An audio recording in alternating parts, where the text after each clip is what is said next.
everyone, it's me Anjali Verma and welcome back to my channel. So in our today's video we are going to discuss about the maths paper कि हमारा जो maths का paper है class 12 का वो कहाँ से बनता है, कहाँ से हमें क्वेश्चंस प्रैक्टिस करने हैं एंड क्या क्या इंपॉर्टेंट टॉपिक्स हैं एंड किस टाइप के इंपॉर्टेंट क्वेश्चंस हैं पर चैप्टर। हर एक चीज हम आज की इस वीडियो में डिस्कस करने वाले हैं फॉर आवर 2023 बोर्ड्स। ठीक है, सबसे पहले हम जो सैंपल पेपर का पैटर्न है उसको देख लेते हैं, उसको समझ लेते हैं।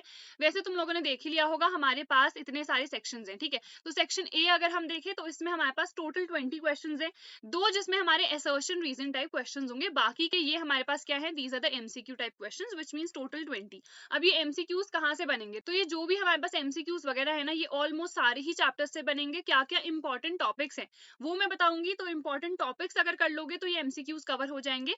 एमसीक्यूज के लिए एक चीज ये इंपॉर्टेंट है कि थोड़ी बहुत हमें इन डेप्थ नॉलेज होनी चाहिए चैप्टर की, सिर्फ ऊपर ऊपर से इंपॉर्टेंट क्वेश्चंस करके इसमें काम नहीं चलेगा। देन उसके बाद हमारे पास सेक्शन बी आता है जिसमें सिर्फ 5 क्वेश्चंस हैं, 2 मार्क्स के क्वेश्चन है। ये बहुत सिंपल से क्वेश्चंस रहने वाले हैं बिकॉज ये 2 ही मार्क्स के हैं, टोटल यहाँ पे 10 हो गया हमारा। ठीक है, सेक्शन सी में हमारे पास 6 क्वेश्चंस आएंगे, total 3 marks each which means 18 question. Section D हमारे पास 4 क्वेश्चंस हैं 5 मार्क्स के।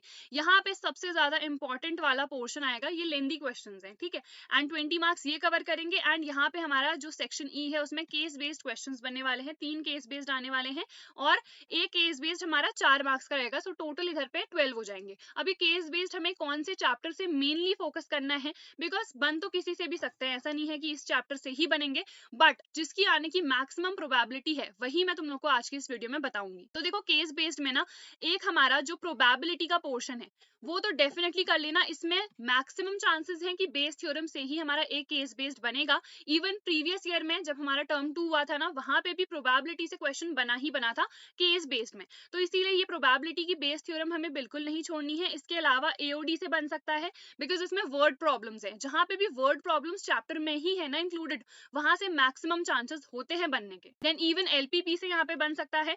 अगर एलपीपी से हमारा यहाँ पे क्वेश्चन आ गया ऑलरेडी, ठीक है, तो यहाँ पे तो नहीं बनेगा बिकॉज इस चैप्टर की वेटेज उतनी ज्यादा नहीं है।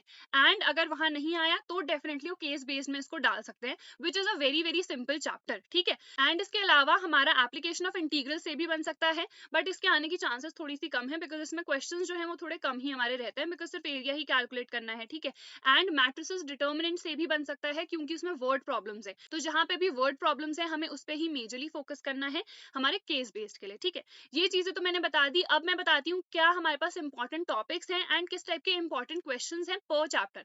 ठीक है, सबसे पहले रिलेशन एंड फंक्शन में हमारे पास ऑनेस्टली सिर्फ 2 ही टॉपिक हैं। एक तो इक्विवेलेंस रिलेशन है जिसमें हमारे पास रिफ्लेक्सिव आ जाएगा, सिमेट्रिक आ जाएगा, ट्रांजिटिव वाला आ जाएगा। देन हमारे पास है 1 1 एंड ऑन टू फंक्शन। तो इक्विवेलेंस रिलेशन की अगर हम बात करें ना, तो इसमें हमारे पास वही पूछा जाता है कि क्या ये वाला एक पर्टिकुलर हमें रिलेशन दे दिया जाएगा, ये सिमेट्रिक है, ट्रांजिटिव है, इक्विवेलेंस है क्या नहीं है, वो पूछा जाता है। ठीक है, बहुत ही सिंपल से ये हमारे क्वेश्चन रहते हैं जो हमारे 2 मार्क्स में ही आएंगे, इससे ज्यादा का क्वेश्चन यहाँ से नहीं बनने वाला है। फिर हमारे पास 1 1 है या नहीं, ये फंक्शन ऑन टू है या नहीं, इस टाइप के क्वेश्चंस, ये सारे ना हमारे पीवाईक्यू से ही लिए हुए हैं। अगर तुम्हें जानना है इनका सोल्यूशन भी, तो ये सब मैं एक्सपेक्टेड क्वेश्चंस की सीरीज में सारे क्वेश्चंस करवा चुकी हूँ। Do check those videos out, link मैंने डिस्क्रिप्शन में प्रोवाइड कर रखी है। एंड अगर किसी स्टूडेंट ने नहीं पढ़ रखा है, वो चाहता है जल्दी से अपना सिलेबस कंप्लीट कर ले, so do it by the help of the one shots. सारे चैप्टर्स के वन शॉट्स, एक्सपेक्टेड क्वेश्चन सब कुछ मैं डाल चुकी हूँ। सैंपल पेपर मैंने लाइव सॉल्व करवा रखा है तुम लोग को, जिस टाइप के क्वेश्चंस हमारे पूछे जाएंगे, तो सारी वीडियोस डेफिनेटली एक बार चेकआउट कर लेना। उसके बाद ये हमारे पास वही रिलेशन एंड फंक्शन के हो गए। इनवर्स ट्रिग्नोमेट्रिक फंक्शंस की अगर हम बात करें ना, तो यहाँ पे बहुत सिंपल से क्वेश्चंस पूछे जाएंगे बिकॉज यहाँ पे हमारे पास सिर्फ और सिर्फ प्रिंसिपल वैल्यू से ही क्वेश्चंस पूछे जाएंगे। तो एक जैसे ये प्रिंसिपल वैल्यू से हम इजिली सॉल्व कर सकते हैं। ठीक है, यहाँ पे हमें फॉर्मूला बहुत अच्छे से देखना पड़ेगा। होता तो tan इनवर्स tan x होता है, बट क्या ये एंगल जो है हमारा उस पर्टिकुलर डोमेन, उस पर्टिकुलर रेंज में आ रहा है या फिर नहीं। तो ये जो डोमेन और रेंज का कॉन्सेप्ट है ना, ये हमें थोड़ा याद करना है कि रेंज क्या होती है इस पर्टिकुलर फंक्शन की, डोमेन क्या है, बिकॉज डोमेन और रेंज वाले क्वेश्चंस भी आ सकते हैं। ठीक है, वैसे तो मेजरली हमारे पास यही वाला पोर्शन आएगा, बट अगर कोई स्टूडेंट बिल्कुल रिस्क नहीं लेना चाहता है तो डोमेन रेंज वाला भी प्रिपेयर कर लेना। ठीक है, उसके बाद आ जाते हैं हम मैट्रिसेस वाले चैप्टर में। इसमें ए इनवर्स निकालना by the help of a given relation. जैसे पहले तो हमें ये चीज प्रूफ करनी है। प्रूफ करने के लिए हमें सबसे पहले तो मल्टीप्लिकेशन आना चाहिए मैट्रिसेस का, विच इज वेरी सिंपल। ठीक है, ऑर्डर हमारे पास क्या होता है किसी मैट्रिक्स का, ये तो बिल्कुल बेसिक सी चीज है। ऐड करना तो तुम लोग को सबको ही आता आता होगा। देन ये चीज प्रूव करनी है तो LHS में बस वैल्यू पुट करनी है। इसमें कैलकुलेशन जो है ना वो सबसे ज्यादा इंपॉर्टेंट होता है। ये हमारा 3 मार्क्स या 5 मार्क्स में आ सकता है, बिकॉज ये थोड़ा सा इसमें टाइम ज्यादा लग जाता है, टाइम कंज्यूमिंग है। ए इनवर्स इसी की हेल्प से निकालना है, तो अगर तुमने A inverse equals to 1/mod A adjoint A वाला फॉर्मूला इधर पे लगा दिया तो यू विल गेट अ 0। तो इसी की हेल्प से हमको कैलकुलेट करना है, ठीक है। फिर हमारे पास वर्ड प्रॉब्लम्स इससे पूछे जा सकते हैं, and like I told you इससे केस बेस्ड भी हमारा बन सकता है। देन हमारे पास यही टाइप के क्वेश्चंस हैं। स्क्यू सिमेट्रिक क्या होती है, हमारे पास मैट्रिक्स सिमेट्रिक, मैट्रिक्स सिंपल, किस तरीके से उसको कन्वर्ट करेंगे, ये वर्ड प्रॉब्लम हो गया। डिटर्मिनेंट्स में जल्दी से आ जाते हैं, तो इसमें एक तो ये जो सॉल्व करने वाला है ना सिस्टम ऑफ इक्वेशंस को, ये बहुत इंपॉर्टेंट है, which is simple ax equals to b, which means x equals to a inverse b वाला फॉर्मूला लगाना है, मल्टीप्लाई करना है, you will get your answer. ये अगेन हमारा वर्ड प्रॉब्लम के फॉर्म में भी पूछा जा सकता है। देन हमारे पास ये इनवर्स कैलकुलेट करना है, तो इधर पे फॉर्मूला लगेगा, हमारे पास क्या होता है, b इनवर्स a इनवर्स होता है, b इनवर्स ऑलरेडी गिवन है, इसका इनवर्स निकालेंगे तो हमें आंसर मिल जाएगा। तो इस वाले चैप्टर में मेनली हमारे पास कैलकुलेशन है। देन आ जाते हैं हम हमारे नेक्स्ट चैप्टर पे, which is continuity and differentiability. सबसे पहले कंटिन्यूटी की अगर हम बात करें तो इसमें से एक ही क्वेश्चन आएगा जो कि आ भी गया अगर तो 2 मार्क्स का आएगा, या फिर ये 1 मार्क के MCQ में ही आएगा, उससे ज्यादा लेंदी में ये वाला पोर्शन नहीं आएगा। तो अगर किसी को कंटिन्यूटी बिल्कुल अभी समझ में नहीं आ रही है, बाकी चैप्टर्स भी बचे हैं, तो इसका हम रिस्क ले सकते हैं छोड़ने का, ठीक है। फिर अगर हम बात करें डिफरेंशिएशन की, सबसे पहले हमारे पास बेसिक डिफरेंशिएशन पूछा जाएगा, जैसे ये है तो इसमें बेसिक डिफरेंशिएशन है, बट इसको कन्वर्ट करना पड़ता है सबसे पहले, इसका जो कन्वर्जन है ना वो सबसे ज्यादा इंपॉर्टेंट है। बेसिक डिफरेंशिएशन जिसमें हमारे पास चेन रूल अप्लाई करना तुम्हें आना चाहिए, product rule and the division rule, ये बहुत ही सिंपल सा है। एंड इसमें से ना honestly this chapter is one of the most easy chapter. अगर एक मेथड आ गया तुम्हें, जैसे अगर मुझे बेसिक डिफरेंशिएशन आ गया, सारे क्वेश्चंस हो जाएंगे। फिर हमारे पास लोगैरिथम का मेथड है, जहां पे भी पावर में हमें दिख रहा है, जैसे इसमें e टू दी पावर है, तो वहां पे हम लॉग वाला मेथड लगाते हैं, which is again very simple, बस लॉग लेना है, फिर सिंपल वही डिफरेंशिएट करना है। देन इसके बाद नेक्स्ट हमारे पास आ जाता है पैरामेट्रिक फॉर्म। इसमें भी बस हमें क्या करना है, जैसे अगर हमें dy बाई dx चाहिए है, तो ये हमारा dy by dt upon dx by dt के फॉर्म में आ जाता है। और अगर हमें किसी और फॉर्म में गिवन है तो बस यही वाला फॉर्मूला हमें याद रखना है, and we can change it accordingly, ठीक है। फिर हमारे पास ये अगेन पैरामेट्रिक है, जिसमें एक फंक्शन को हम u ले सकते हैं, फिर v ले सकते हैं, du अपॉन dx निकाल सकते हैं, dv अपॉन dx निकाल सकते हैं, और दोनों को अगर हम अगेन डिवाइड कर देंगे तो हमको du अपॉन dv मिल जाएगा, जो क्वेश्चन में पूछा गया है, ठीक है।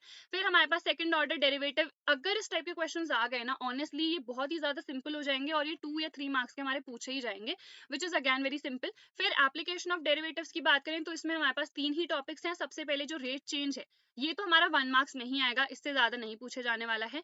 फिर अगर हम इंक्रीजिंग डिक्रीजिंग की बात करें तो ये हमारा 2 मार्क्स में आ सकता है। इंक्रीजिंग डिक्रीजिंग वाला बहुत सिंपल है, बस एक चीज ध्यान में रखनी है, f' निकालना है, 0 के इक्वल पुट करना है, जो भी इंटरवल गिवन है उसको वो 2 डिसजॉइंट इंटरवल्स में डिवाइड कर देगा, ठीक है। एंड अकॉर्डिंगली हमें देखना है कि f' की वैल्यू ग्रेटर देन 0 किस में आ रही है और लेस देन 0 किस में आ रही है, तो इसमें इंक्रीजिंग हो जाएगा और इसमें हमारे पास डिक्रीजिंग हो जाएगा। इफ यू पीपल वांट कि एक एंटायर मैं सेशन ले लूं जिसमें जितनी चीजें हैं ना वो सब हम कवर कर लेंगे, so I will definitely bring that session as well. तो अब हम डिस्कस कर लेते हैं इसमें मैक्सिमा मिनिमा वाला, ये सबसे ज्यादा इंपॉर्टेंट है। एंड इसमें से ना हमारा अगेन जो मैंने बताया ना AOD का केस बेस्ड बन सकता है, तो इसमें से बनने की चांसेस बहुत ज्यादा है, या अगर इस टाइप का कोई क्वेश्चन आएगा तो वो 3 या फिर 5 मार्क्स वाले में ही आएगा, ठीक है। बिकॉज ये हमारे पास इंपॉर्टेंट है, थोड़ा सा इसमें टाइम लगता है समझने में, बट अगर मेथड समझ में आ गया, प्रैक्टिस इसके लिए बहुत ज्यादा रिक्वायर्ड है, तो प्रैक्टिस कर लेना इस टाइप के क्वेश्चंस। अब हम सेकंड बुक में आ जाते हैं, विच इज इंटीग्रेशन। ये हमारे पास बहुत इंपॉर्टेंट है, सबसे ज्यादा जो इंटीग्रेशन से पूछा जाता है, PYQs भी चेक करोगे तो पता चलेगा, पार्शियल फ्रैक्शन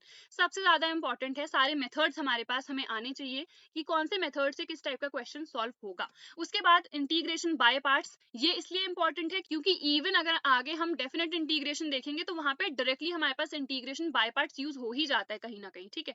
तो इसीलिए ये वाला इंपॉर्टेंट है। इस टाइप के क्वेश्चंस बहुत आते हैं जिसमें हमें लेट करना पड़ता है, नीचे वाले का जो भी हमारे पास डिफरेंशिएशन आएगा उसके फॉर्म में उसे चेंज करना पड़ता है, and accordingly we have to proceed, ठीक है। यहाँ पे कंप्लीटिंग द स्क्वायर का मेथड भी यूज होता है, सिंपल है इस टाइप के क्वेश्चंस। एंड अगर हम बात करें डेफिनेट इंटीग्रेशन की, तो यहाँ पे हमारे पास ना जो प्रॉपर्टी 4 है वो मोस्ट इंपॉर्टेंट है। सबसे ज्यादा जो इंपॉर्टेंट टाइप के क्वेश्चंस पूछे जाते हैं वो इस प्रॉपर्टी 4 से ही पूछे जाते हैं। नेक्स्ट इसके बाद हमारे पास चैप्टर है एप्लीकेशन ऑफ इंटीग्रल्स। तो इसमें हमारे पास जो फर्स्ट एक्सरसाइज है बस उसी में से हमें क्वेश्चंस प्रैक्टिस करने हैं। सैम्पल पेपर्स में बहुत ज्यादा डिफिकल्ट क्वेश्चंस देखने को मिले मुझे, बट उतने ज्यादा डिफिकल्ट डिफिकल्ट नहीं पूछे जाएंगे। जो बेसिक से हमारे पास क्वेश्चंस है ना फर्स्ट एक्सरसाइज के, बस उन्हीं को प्रैक्टिस करना, और जो भी एक्सपेक्टेड टाइप के क्वेश्चंस है वो मैं भी प्रैक्टिस करवा चुकी हूँ, सो वीडियोस जाके चेकआउट कर लेना। उसके बाद हमारे पास डिफरेंशियल इक्वेशंस की अगर हम बात करें तो इस चैप्टर में से ना ये 1 मार्क्स में हमारा ऑर्डर या फिर डिग्री कैलकुलेट करना आ सकता है, या फिर जैसे इनका सम पूछा गया है तो वो भी हमसे पूछा जा सकता है, बट ये सिर्फ 1 मार्क्स के एमसीक्यू में ही पूछा जाएगा, उससे लेंदी में तो ये बिल्कुल नहीं आने वाला है। ऑर्डर डिग्री और बहुत ही सिंपल है, जो हमारे पास हाईएस्ट ऑर्डर डेरिवेटिव होता है जैसे 2 है तो वो हमारे पास क्या हो जाता है ऑर्डर, उसकी जो भी पावर गिवन होगी जैसे 3 है तो वो क्या हो जाती है डिग्री, ठीक है। उसके बाद नेक्स्ट क्वेश्चन हमारे पास आते हैं सिंपल से सेपरेटिंग द वेरिएबल्स वाले, जिसमें हमको वेरिएबल्स को सेपरेट करना होता है और सिंपल इधर पे इंटीग्रेशन कर देना होता है। इंटीग्रेट करके हमारे पास हम एक साइड को प्लस सी कांस्टेंट ले लेते हैं और हमें आंसर मिल जाता है, ठीक है। तो ये हमारे पास सिंपल सा हो गया। इसमें 2 और इंपॉर्टेंट है, एक हमारे पास होमोजेनस वाला है और दूसरा है लीनियर डिफरेंशियल इक्वेशन। होमोजेनस में या तो y इक्वल्स टू vx हम लेते हैं अगर ये dy बाई dx के फॉर्म में है, अगर dx बाई dy के फॉर्म में है तो x equals to v into y ले लेते हैं। बहुत ही सिंपल से इस टाइप के क्वेश्चंस हैं। उसके बाद लीनियर डिफरेंशियल इक्वेशन की अगर हम बात करें तो इसमें इंटीग्रेटिंग फैक्टर निकालना आना चाहिए। सबसे पहले एक इक्वेशन को हम general form dy by dx plus p into y equals to q के फॉर्म में कन्वर्ट करते हैं, यहाँ से p निकालते हैं, इंटीग्रेटिंग फैक्टर क्या आता है e to the power p dx, ठीक है। तो यहाँ पे से इंटीग्रेटिंग फैक्टर निकालते हैं, पूरी इक्वेशन से मल्टीप्लाई करते हैं एंड देन हमारा आंसर आ जाता है। तो ये बहुत ही सिंपल सा है। इसके बाद हम वेक्टर्स की बात करते हैं। वेक्टर्स में ना सबसे ज्यादा जो इंपॉर्टेंट है हमारे पास क्रॉस प्रोडक्ट है और डॉट प्रोडक्ट, तो ये दोनों तो हमें सबसे ज्यादा प्रैक्टिस करनी ही है। ये हमारा क्लास 11th का भी टॉपिक था, तो मेरे हिसाब से तुम सबने करा ही होगा। उसके बाद अगर हम यहाँ पे देखें तो एरिया हमें कैलकुलेट करनी है, फॉर्मूला होता है हाफ एंड यहाँ पे क्रॉस प्रोडक्ट का मॉडुलस, विच मींस यहाँ पे मैग्नीट्यूड हमें लेना पड़ेगा, ठीक है। तो ये बिल्कुल सिंपल से क्वेश्चन है। एक और टाइप का क्वेश्चन एरिया ऑफ पैरेललोग्राम, ठीक है, जिसमें हमारे पास ये रहता है अगर हमें साइड्स गिवन है, अगर डायगोनल्स गिवन रहते हैं तो अगेन हाफ आ जाता है। तो इस टाइप के बेसिक से क्वेश्चंस, ठीक है। फिर यहाँ पे अगेन यूनिट वेक्टर, ये यूनिट वेक्टर वाला कॉन्सेप्ट बहुत ज्यादा यूज हुआ है बहुत सारे क्वेश्चंस में। अगर ये चीज गिवन है तो इसका यूज करके हमें कुछ ना कुछ कैलकुलेट करना होता है, ठीक है।